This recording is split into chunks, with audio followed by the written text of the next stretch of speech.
the knot in the heart, and the doubts in the head, and the luggage on the shoulder I was telling you, they all are connected. Because when there is doubt, samshaya,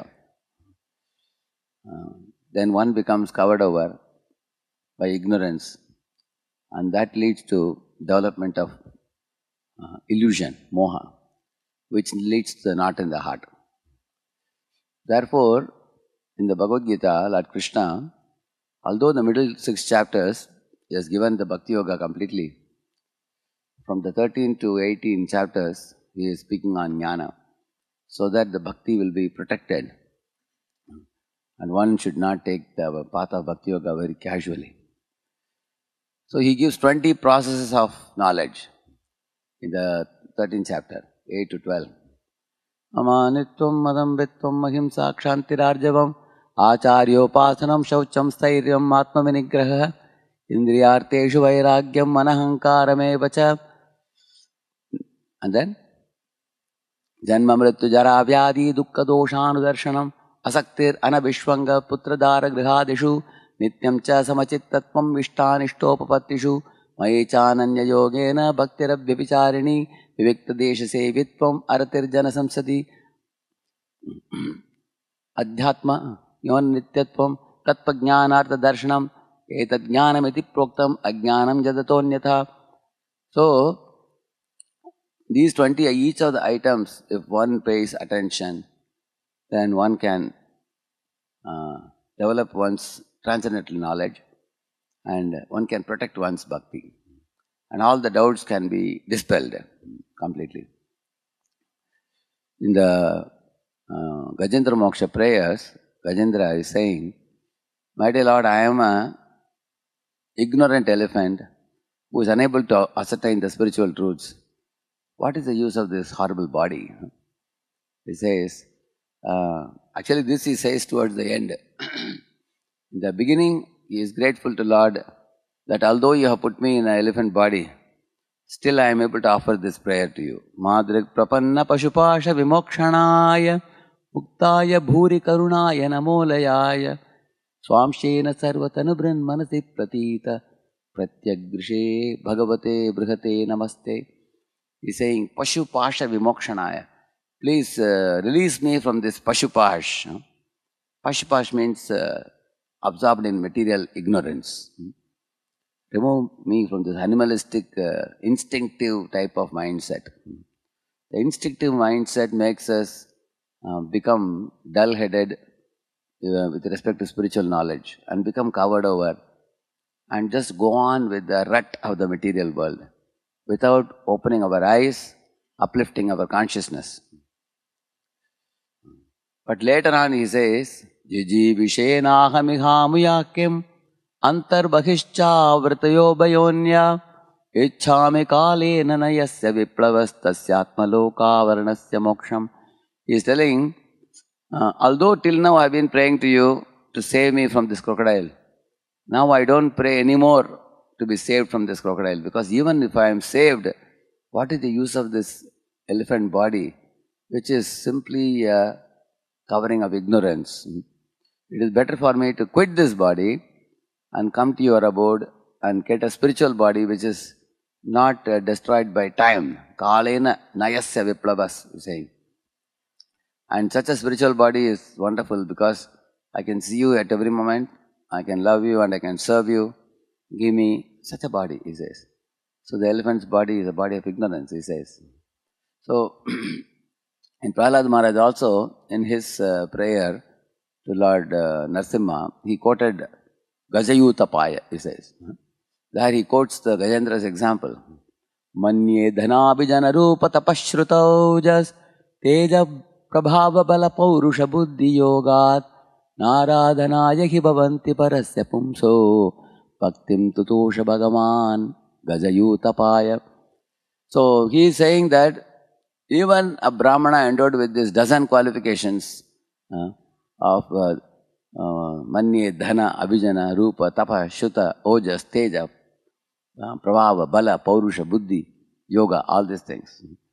It is not pleasing to you, but someone like Gajendra who is praying to you, taking shelter of you. He is pleasing to you, he says.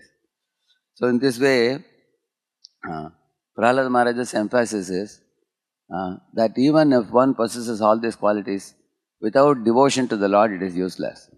So Gajendra had that spark of devotion which he obtained from the previous life, Prag-Janmani, Anushikshitam, due to which he could offer such a prayer. Today is also the Radheshyamdas appearance day, and Radheshyamanda actually gave initiation to an elephant. Although elephant is generally considered spiritually ignorant, even he could touch the heart of an elephant and wake up the sleeping soul and give him the transcendental wisdom to surrender to Krishna. So,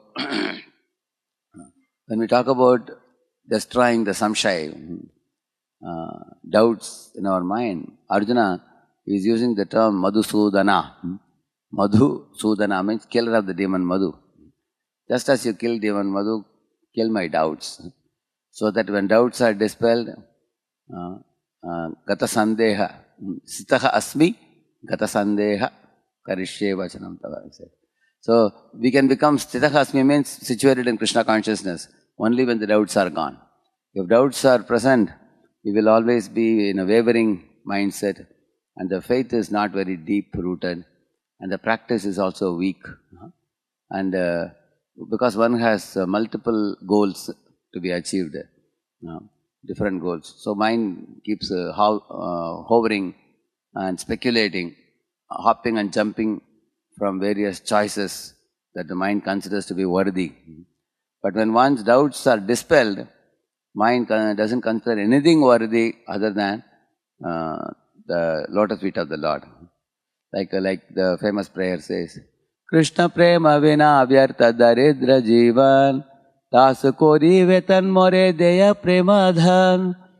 He's saying Krishna prema vina, other than Krishna prema, he says our life is vyartha, it's waste of time, human life is waste without the love for Krishna. And one is considered daridra, means most poverty stricken if one does not have the love of God.